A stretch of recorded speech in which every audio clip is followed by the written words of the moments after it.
ನಮಸ್ಕಾರ ವೀಕ್ಷಕರೇ, ನಾನು ನಿಮ್ಮ ರಾಕೇಶ್ ಅರುಂಡಿ. ನಿಮಗೆಲ್ಲರಿಗೂ ಕೂಡ ಒಂದು ಅಚ್ಚರಿಯ ಸುದ್ದಿಯನ್ನು ನಾನು ಹೇಳಲೇಬೇಕು. ನೀವೆಲ್ಲರೂ ಕೂಡ ಬಹಳಷ್ಟು ಜನ ಫಾಲೋವರ್ಸ್ಗಳು ಕೂಡ ಇದ್ದೀರಿ ಅಂತ ನಾನು ಭಾವಿಸ್ತೀನಿ. ಸದ್ಗುರು ಈಶಾ ಫೌಂಡೇಶನ್ನ ಸಂಸ್ಥಾಪಕರು ಅವರ ಇದೇ ಕೊಯಮತ್ತೂರಿನ ಈಶಾ ಫೌಂಡೇಶನ್ ಮೇಲೆ 150ಕ್ಕೂ ಅಧಿಕ ಪೊಲೀಸರ ತಂಡ ಏಕಾಏಕಿಯಾಗಿ ದಾಳಿ ನಡೆಸಿದೆ. ಜೊತೆಗೆ ಒಬ್ಬ ಸಬ್ ಇನ್ಸ್ಪೆಕ್ಟರ್ 3 DSPಗಳ ನೇತೃತ್ವದಲ್ಲಿ ಇಡೀ ಟೀಮ್ ಇವತ್ತು ಈಶಾ ಫೌಂಡೇಶನ್ ಮೇಲೆ ದಾಳಿ ನಡೆಸಿಬಿಡ್ತು. ಅನೇಕ ಜನರು ಸದ್ಗುರುಗಳಿಗೆ ಫಾಲೋವರ್ಸ್ ಇದ್ದೀರಿ.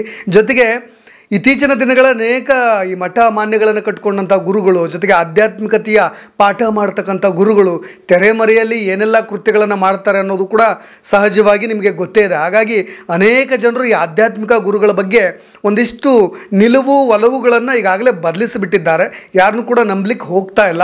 ಆದರೆ ಸ್ವಲ್ಪ ನಂಬಿಕೆಯನ್ನು ಉಳಿಸಿಕೊಂಡಿದ್ದಂಥ, ಜೊತೆಗೆ ಅನೇಕ ಫಾಲೋವರ್ಸ್ಗಳು, ಅದು ಕೂಡ ವಿಶ್ವದಾದ್ಯಂತ ಇದೇ ಈಶಾ ಫೌಂಡೇಶನ್ ಎಲ್ಲ ಕಡೆ ಬ್ರಾಂಚಸ್ಗಳು ಕೂಡ ಇದೆ.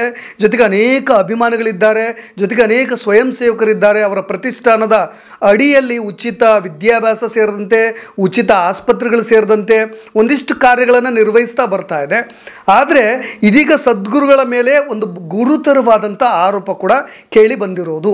ಅದು ಕೂಡ ದೂರನ್ನು ದಾಖಲಿಸಿದವರು ಒಬ್ಬ ನಿವೃತ್ತ ಪ್ರೊಫೆಸರ್ ಆಗಿದ್ದಂಥ ಕಾಮರಾಜ್ ಅವರು ಇದೇ ಸದ್ಗುರುಗಳ ಮೇಲೆ ಒಂದು ದೂರನ್ನು ದಾಖಲಿಸಿದ್ದಾರೆ. ಅದೇ ದೂರಿನ ಮೇಲೆ ಮದ್ರಾಸ್ ಹೈಕೋರ್ಟ್ ಒಂದು ನಿರ್ದೇಶನವನ್ನು ಕೊಡುತ್ತೆ. ಅದು ಸುಬ್ರಹ್ಮಣ್ಯ ಮತ್ತು ಶಿವಗಣನಂ ಎಂಬ ದ್ವಿಸದಸ್ಯ ಪೀಠದ ಹೈಕೋರ್ಟ್ ಒಂದು ಆದೇಶವನ್ನು ಕೂಡ ಕೊಡುತ್ತೆ. ಅದರ ಆಧಾರದ ಮೇಲೆ ಈಗ ಸದ್ಗುರುಗಳ ಈ ಈಶಾ ಫೌಂಡೇಶನ್ ಮೇಲೆ ಪೊಲೀಸರು ಕೂಡ ದಾಳಿ ನಡೆಸಿದ್ದಾರೆ. ಹಾಗಾದರೆ ಯಾಕೆ, ಏನಾಯಿತು? ಹಾಗಾದರೆ ಸದ್ಗುರುಗಳು ಅಂತಹ ತಪ್ಪನ್ನು ಏನು ಮಾಡಿದ್ದಾರೆ ಅನ್ನೋ ಒಂದಿಷ್ಟು ಕುತೂಹಲ ಸಹಜವಾಗಿ ನಿಮಗೂ ಕೂಡ ಇರುತ್ತೆ. ಎಲ್ಲರೂ ಕೂಡ ಈಗಾಗಲೇ ನಾನು ಆರಂಭದಲ್ಲಿ ಹೇಳಿದಾಗೆ ಅನೇಕ ಆಧ್ಯಾತ್ಮಿಕ ಗುರುಗಳ ಒಂದಿಷ್ಟು ಅಭಿಪ್ರಾಯಗಳು, ಅವ್ರ ಮೇಲೆ ಇರ್ತಕ್ಕಂಥ ನಿಲುವುಗಳು ಎಲ್ಲವೂ ಕೂಡ ಬದಲಾಗಿದೆ ಅಂತ ನಾನು ಯಾಕೆ ಹೇಳಿದೆ ಅಂದರೆ, ಈ ರೀತಿಯ ಘಟನೆಗಳು ಆದಾಗೆಲ್ಲ ಅವ್ರ ಮೇಲಿನ ವಿಶ್ವಾಸಾರ್ಹತೆಯೂ ಕೂಡ ಕಮ್ಮಿ ಆಗ್ತಾ ಹೋಗುತ್ತೆ. ಸದ್ಯ ನಾನು ನೇರ ವಿಷಯಕ್ಕೆ ಬಂದುಬಿಡ್ತೀನಿ. ಈ ದೂರನ್ನು ಕೊಟ್ಟಿರ್ತಕ್ಕಂಥ ಕಾಮರಾಜ್ ಅವರಿಗೆ 2 ಮಕ್ಕಳಿದ್ದಾರೆ. ಒಬ್ಬರು ಲತಾ ಕಾಮರಾಜ್ ಅಂತ, ಇನ್ನೊಬ್ಬರು ಗೀತಾ ಕಾಮರಾಜ್ ಅಂತ. ಇಬ್ಬರೂ ಕೂಡ ಈಗ ಇದೇ ಈಶಾ ಫೌಂಡೇಶನ್ನಲ್ಲಿ ಯೋಗ ತರಬೇತಿಗಳನ್ನು ಕೊಡ್ತಾ ಇದ್ದಾರೆ. ಅಲ್ಲೇ ಪರ್ಮನೆಂಟಾಗಿ ಸ್ವಯಂ ಸೇವಕರಾಗಿ ಕಾರ್ಯವನ್ನು ನಿರ್ವಹಿಸ್ತಾ ಇದ್ದಾರೆ. ಆದರೆ ಸದ್ಗುರುಗಳು ತಮ್ಮ ಮಗಳಿಗೆ ಮದುವೆಯನ್ನು ಮಾಡಿಕೊಟ್ಟು ಬೇರೆಯವರಿಗೆ ಮಾತ್ರ ಸನ್ಯಾಸತ್ವವನ್ನು ಸ್ವೀಕರಿಸಿ ಅಂತ ಹೇಳಿ ಪ್ರಚೋದನೆಯನ್ನು ಕೊಡ್ತಾ ಇದ್ದಾರೆ. ಅವ್ರ ಮಗಳಿಗೆ ಮಾತ್ರ ಮದುವೆಯನ್ನು ಮಾಡಿ ಸಾಂಸಾರಿಕ ಜೀವನವನ್ನು ಅನುಭವಿಸುವಂತೆ ನಿರ್ದೇಶನ ಕೊಟ್ಟು ಬೇರೆಯವರಿಗೆ ಮಾತ್ರ, ಬೇರೆ ಮನೆಯ ಹೆಣ್ಣು ಮಕ್ಕಳಿಗೆ ಈ ರೀತಿಯಾಗಿ ಸನ್ಯಾಸತ್ವವನ್ನು, ಆಧ್ಯಾತ್ಮಿಕತೆಯನ್ನು, ಒಲವನ್ನು ಮೂಡಿಸೋದ್ರ ಜೊತೆಗೆ ಅವ್ರನ್ನ ಕಟ್ಟಿ ಹಾಕ್ತಾ ಇದ್ದಾರೆ. ಜೊತೆಗೆ ತಮ್ಮ ಆಶ್ರಮದಲ್ಲೇ ಉಳಿಸ್ಕೊಳ್ತಾ ಇದ್ದಾರೆ. ಇದ್ರ ಮುಖಾಂತರ ತಮ್ಮ ಕುಟುಂಬಕ್ಕೂ ತಮ್ಮ ಮಕ್ಕಳಿಗೂ ನಂಟು ಬೇರ್ಪಟ್ಟಿದೆ ಅಂತ ದೂರನ್ನು ಕೊಟ್ಟಿದ್ದರು. ಹಾಗಾಗಿಯೇ ನ್ಯಾಯಾಲಯವೂ ಕೂಡ ತಮ್ಮ ಅಭಿಪ್ರಾಯವನ್ನು ಸ್ಪಷ್ಟವಾಗಿ ಪಡಿಸಿದೆ, ಸ್ಪಷ್ಟ ನಿಲುವನ್ನು ಕೂಡ ಹೇಳಿದೆ. ಯಾಕೆ ಸದ್ಗುರುಗಳವರು ತಮ್ಮ ಮಗಳ ವಿಚಾರದಲ್ಲಿ ಮಗಳು ಮಾತ್ರ ತಲೆ ಬೋಳಿಸಿಕೊಳ್ಳದೆ, ಜೊತೆಗೆ ಸನ್ಯಾಸತ್ವವನ್ನು ಸ್ವೀಕರಿಸದೆ ಸಾಂಸಾರಿಕ ಜೀವನದೆಡೆಗೆ ಸಾಕ್ತಕ್ಕಂಥ ಒಂದಿಷ್ಟು ಪಾಠಗಳನ್ನು ಹೇಳ್ಕೊಡ್ತಕ್ಕಂಥ ಸದ್ಗುರುಗಳು ಬೇರೆ ವಿಚಾರದಲ್ಲಿ ಯಾಕೆ ಹೀಗೆ ಮಾಡೋದಿಲ್ಲ ಅಂತ ದೂರು ಕೊಟ್ಟಿರ್ತಕ್ಕಂಥ ಕಾಮರಾಜ್ ಅವರ ಹಿರಿಯ ಮಗಳು ಈಗಾಗಲೇ UK ಮದುವೆಯಾಗಿ ಪ್ರತಿಷ್ಠಿತ ಕುಟುಂಬವನ್ನು, ಜೊತೆಗೆ ಪ್ರತಿಷ್ಠಿತ ಕುಟುಂಬದ ಜೊತೆಗೆ ಫ್ಯಾಮಿಲಿ ಲೀಡ್ ಮಾಡ್ತಾ ಇದ್ದಂಥ ಹುಡುಗಿ. ಆಕೆಯೂ ಕೂಡ ಡಿವೋರ್ಸ್ ಪಡೆದು ತದನಂತರ ಇದೇ ಈಶಾ ಫೌಂಡೇಶನ್ನಲ್ಲಿ ಯೋಗದ ಕ್ಲಾಸ್ಗಳನ್ನು ಮಾಡ್ತಾ ಇದ್ಲು. ಅದಾದ ನಂತರ ಇನ್ನೊಬ್ಬ ಮಗಳು ಕೂಡ ತನ್ನ ಹಿರಿಯ ಮಗಳಂತೆ ಆಕೆಯೂ ಕೂಡ ಇದೇ ಈಶಾ ಫೌಂಡೇಶನ್ಗೆ ಹೋಗಿ ಸೇರ್ಕೊಳ್ತಾರೆ. ಇಬ್ಬರು ಮಕ್ಕಳು ಕೂಡ ಕುಟುಂಬದಿಂದ ಬೇರ್ಪಟ್ಟಿದ್ದಾರೆ. ತನ್ನ ಕುಟುಂಬ ಈಗ ಅನಾಥ ಪ್ರಜ್ಞೆ ಕಾಡ್ತಾ ಇದೆ. ಹಾಗಾಗಿ ತಮಗೆ ನ್ಯಾಯ ಕೊಡಿಸಬೇಕು ಅನ್ನೋದು ದೂರಿನಲ್ಲಿರೋದು. ಈ ಒಂದು ಅಹವಾಲನ್ನು ಆಲಿಸಿದಂತಹ ದ್ವಿಸದಸ್ಯ ಪೀಠ ಕೂಡ ಸೂಕ್ಷ್ಮವಾಗಿ ಇದನ್ನು ಗಮನಿಸಿದೆ. ಜೊತೆಗೆ ಈ ಸದ್ಗುರುಗಳ ಬಗ್ಗೆ ಈಗಾಗಲೇ ಅನೇಕ ವಿರೋಧಾಭಾಸಗಳು ಕೂಡ ಇದೆ. ಈ ವಿರೋಧಾಭಾಸಗಳ ಬಗ್ಗೆ ಜೊತೆಗೆ ಸದ್ಗುರುಗಳ ಮೇಲೆ ಇರ್ತಕ್ಕಂಥ ಕ್ರಿಮಿನಲ್ ಆರೋಪಗಳು, ಮೊಕದ್ದಮೆಗಳ ಕುರಿತಾಗಿ ಸೂಕ್ತವಾದಂಥ ತನಿಖೆ ಆಗಬೇಕು, ಅದನ್ನು ಪರಿಶೀಲನೆ ಮಾಡಬೇಕು ಅಂತ ಈಗಾಗಲೇ ಆದೇಶವನ್ನು ಕೊಟ್ಟಿದೆ. ಅದರ ಆಧಾರದ ಮೇಲೆ ಈಗ ಮದ್ರಾಸ್ ಹೈಕೋರ್ಟ್ನ ಆಧಾರದ ಮೇಲೆ 150 ಜನರ ಪೊಲೀಸರ ತಂಡ ತನಿಖೆಯನ್ನು ಮಾಡಲಿಕ್ಕೆ, ಈಶಾ ಫೌಂಡೇಶನನ್ನು ಮತ್ತೊಮ್ಮೆ ಪರಿಶೀಲನೆ ಮಾಡಲಿಕ್ಕೆ ಈಗಾಗಲೇ ಈಶಾ ಫೌಂಡೇಶನ್ಗೆ ಅಂದರೆ ತಮಿಳುನಾಡಿನ ಕೊಯಮತ್ತೂರಿನ ಈಶಾ ಫೌಂಡೇಶನ್ ಮೇಲೆ ದಾಳಿಯನ್ನು ನಡೆಸಿದೆ.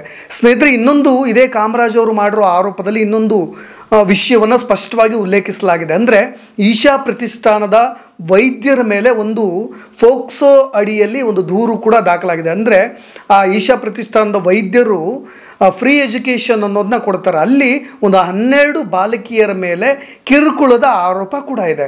ಈ ರೀತಿಯಾದಂಥ ಗುರುತರದ ಆರೋಪಗಳು ಕೂಡ ಕೇಳಿ ಬರ್ತಾ ಇರೋದ್ರಿಂದ ಈಶಾ ಫೌಂಡೇಶನ್ ಮೇಲೆ ಈಗ ಪೊಲೀಸರು ದಾಳಿ ನಡೆಸಿರೋದು. ಆರಂಭದಲ್ಲಿ ನಾನು ಹೇಳ್ತಾ ಇದ್ದೆ ನಿಮಗೆ, ಈ ಸದ್ಗುರುಗಳ ಬಗ್ಗೆ ಇನ್ನೊಂದಿಷ್ಟು ಮಾಹಿತಿ ಬೇಕು ಅಂದರೆ ಅವ್ರಿಗೆ ಜ್ಞಾನೋದಯವಾಗಿದ್ದೇ ಇದೆ ಮೈಸೂರಿನ ಚಾಮುಂಡಿ ಬೆಟ್ಟದ ಮೇಲೆ.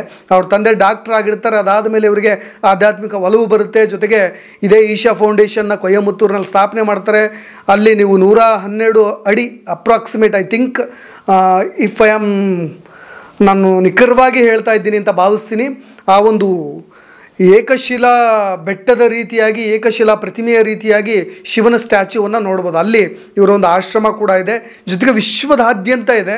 ಇದೇ ರೀತಿಯಾಗಿ ಅವರು ಒಂದಿಷ್ಟು ಕೌನ್ಸಿಲಿಂಗನ್ನು ಮಾಡ್ತಾರೆ, ಅಲ್ಲೇ ಒಂದಿಷ್ಟು ಪಾಠವನ್ನು ಮಾಡ್ತಾರೆ, ಅಲ್ಲೇ ಯೋಗ ತರಬೇತಿ ಕೇಂದ್ರವೂ ಕೂಡ ಇದೆ. ಈ ರೀತಿಯಾಗಿ ಗುರುತಿಸಿಕೊಂಡವರು ಈ ಸದ್ಗುರುಗಳು.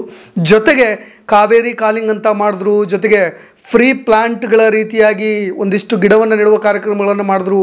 ಅನೇಕ ಇದೇ ರೀತಿಯಾದಂಥ ಕಾರ್ಯಕ್ರಮಗಳ ಮುಖಾಂತರ, ಹೋರಾಟಗಳ ಮುಖಾಂತರ ಗುರುತಿಸಿಕೊಂಡವರು. ಜೊತೆಗೆ ಅದಾದ ನಂತರ ಸೇವ್ ಸಾಯಿಲ್ ಅನ್ನೋದನ್ನು ಕೂಡ ಮಾಡಿದ್ರು.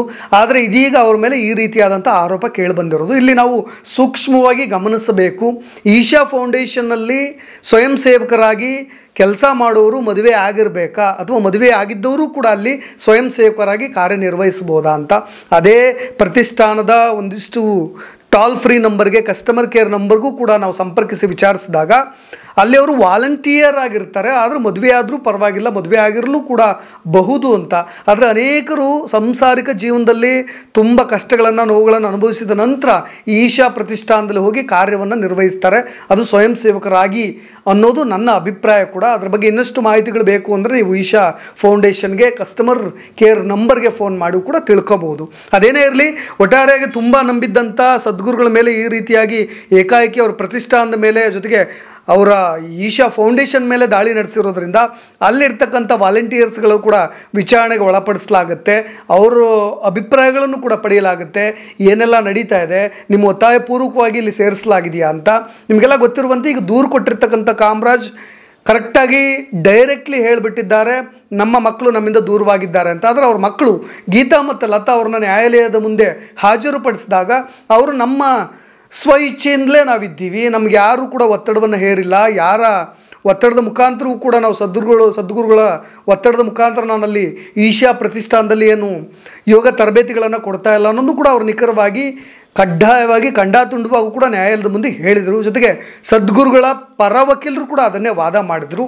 ಆದರೆ ಈಗ ಪೊಲೀಸರು ಈ ಸದ್ಗುರುಗಳ ಮೇಲೆ ಇರ್ತಕ್ಕಂಥ ಕ್ರಿಮಿನಲ್ ಮೊಕದ್ದಮೆಗಳು, ಜೊತೆಗೆ ಈ ವಿರೋಧಾಭಾಸಗಳು, ಜೊತೆಗೆ ಅವ್ರ ವಿರುದ್ಧ ಕೇಳಿಬರ್ತಾ ಇರ್ತಕ್ಕಂಥ ಈ ರೀತಿಯಾದಂಥ ಟೀಕೆ ಟಿಪ್ಪಣಿಗಳನ್ನು ಪರಿಶೀಲನೆ ನಡೆಸಲಿಕ್ಕೆ ಸದ್ಗುರುಗಳ ಈ ಈಶಾ ಫೌಂಡೇಶನ್ಗೆ ಸರ್ಚ್ ವಾರೆಂಟ್ ರೀತಿಯಾಗಿ ಅಲ್ಲಿಗೆ ಪೊಲೀಸರು ಕೂಡ ಧಾವಿಸಿರೋದು. ಹಾಗಾಗಿ ಅಲ್ಲಿರ್ತಕ್ಕಂಥ ವಾಲಂಟಿಯರ್ಸ್ ಅಭಿಪ್ರಾಯಗಳನ್ನು ಕೂಡ ಪಡೀತಾರೆ.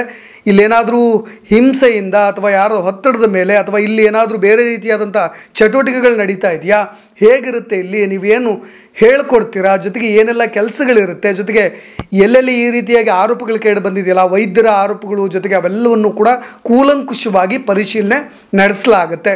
ಇದರ ಆಧಾರದ ಮೇಲೆ ಮತ್ತು ಆ ರಿಪೋರ್ಟ್ಸ್ನು ಕೂಡ ಹೈಕೋರ್ಟ್ಗೆ ಸಲ್ಲಿಸಲಾಗುತ್ತೆ. ಮುಂದಿನ ತೀರ್ಮಾನವನ್ನು ಕೂಡ ಮದ್ರಾಸ್ ಹೈಕೋರ್ಟ್ ತೆಗೆದುಕೊಳ್ಳುತ್ತೆ. ಆದರೆ ನಮಗೂ ಕೂಡ ಸೂಕ್ಷ್ಮವಾಗಿ ಗಮನಿಸಬೇಕಾದ ಸಂಗತಿ, ಸದ್ಗುರುಗಳು ಯಾವಾಗಲೂ ಕೂಡ ಹೇಳ್ತಾನೆ ಇರ್ತಾರೆ, ಮದುವೆ ಆದವರು ಕೂಡ ಸನ್ಯಾಸತ್ವವನ್ನು ಸ್ವೀಕರಿಸೋದಲ್ಲ, ಅದನ್ನು ಪಾಲಿಸೋದು, ಮದುವೆ ಆದರೂ ಕೂಡ ಆಧ್ಯಾತ್ಮಿಕತೆಯನ್ನು ರೂಢಿಸ್ಕೊಳ್ಬಹುದು ಅನ್ನೋದನ್ನು ಕೂಡ ಹೇಳ್ತಾ ಇರ್ತಾರೆ. ಹಾಗಾಗಿ ಅವರು ಯಾವತ್ತೂ ಕೂಡ ಮದುವೆಯನ್ನು ಉಲ್ಲಂಘಿಸಲಿಲ್ಲ. ಇದರ ಹಿಂದೆಯೂ ಕೂಡ ಸದ್ಗುರುಗಳು ಮದುವೆ ಆಗಿದ್ದಾರೆ ಅನ್ನೋ ವಿಷಯವನ್ನು ಕೂಡ ನಾನು ನಿಮಗೆ ಹೇಳಿಬಿಡ್ತೀನಿ. ಮಗಳ ಮದುವೆಯನ್ನು ಕೂಡ ಇತ್ತೀಚೆಗೆ ಮಾಡಿಕೊಟ್ರು, ಅದನ್ನು ಕೂಡ ಮದ್ರಾಸ್ ಹೈಕೋರ್ಟ್ಗೆ ಕಾಮರಾಜ್ ಅವರು ಅದನ್ನು ಪಾಯಿಂಟ್ಔಟ್ ಮಾಡಿ ಹೇಳಿದ್ದು ಅವರ ಪರ ವಕೀಲರು. ಬಟ್ ಎನಿಹೌ ನೋಡೋಣ ಏನಾಗುತ್ತೆ ಈ ಕೇಸ್ನಲ್ಲಿ. ಸದ್ಗುರುಗಳ ಮೇಲೆ ಇರ್ತಕ್ಕಂಥ ಈ ವಿರೋಧಗಳು, ಆರೋಪಗಳು ಎಲ್ಲ ಮುಕ್ತರಾಗಿ ಹೊರಗೆ ಬರ್ತಾರೆ, ಅಥವಾ ಇನ್ನೇನಾದರೂ ಇಂಟ್ರೆಸ್ಟಿಂಗ್ ವಿಷಯಗಳು ಇದೇ ಸದ್ಗುರು ಫೌಂಡೇಶನ್ನಲ್ಲಿ ಏನಾದರೂ ಸಿಗುತ್ತಾ ಅನ್ನೋದನ್ನ ನಾವು ಕುತೂಹಲದಿಂದ ಎದುರು ನೋಡಬೇಕಾಗಿದೆ. ಇದೇ ರೀತಿಯಾದಂಥ ವಿಷಯಗಳೊಂದಿಗೆ, ಅಪ್ಡೇಟ್ಸ್ಗಳೊಂದಿಗೆ ಮತ್ತೆ ಬರ್ತೀನಿ. ನಾನು ರಾಕೇಶ್ ಶಾರುಂಡಿ, ಧನ್ಯವಾದ.